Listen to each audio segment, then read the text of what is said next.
Veteran pulu ilə bağlı əhalini sevindirəcək bir xəbəri diqqətinizə çatdırırıq. Bugün 8 dekabr tarixli və gündəm xəbərinin efirində bir məlumatı diqqətinizə çatdırırıq. Belə ki, 2026-cı ildə dövlət büdcəsindən sosial istiqamətə ayrılan vəsaitlərin həcmində artımlar gözlənilir. Bu istiqamətdə 17,1 milyard manat vəsait ayrılacaq və mövcud rəqəm isə büdcə xərclərinin 41%-dən çoxu deməkdir.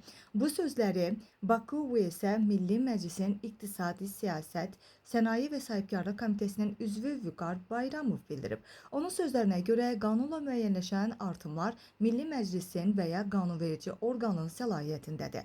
Qanunverici orqan qanunu dəyişir və ya onun qəbul edilməsi ilə məşğuldur. Pensiya kapitalının indeksləşdirilərək artırılması, əmək pensiyaları haqqında qanunla tənzimlənir. Yəni, bunlar qanunla tənzimlənən və qanunun tələbinə uyğun olaraq həyata keçirilən addımlardır.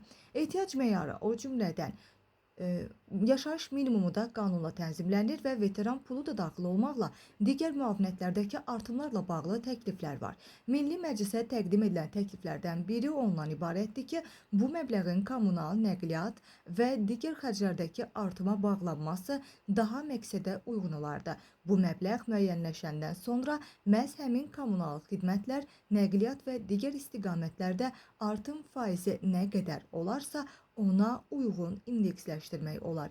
Eyni zamanda gələcəkdə həmin istiqamətdə artımlar olursa, artıq ilin sonunda indeksləşdirilib və pensiyalarda olduğu kimi məhz veteran pulu və digər uyğun müavinətlərin artırılması da həyata keçirilə bilər.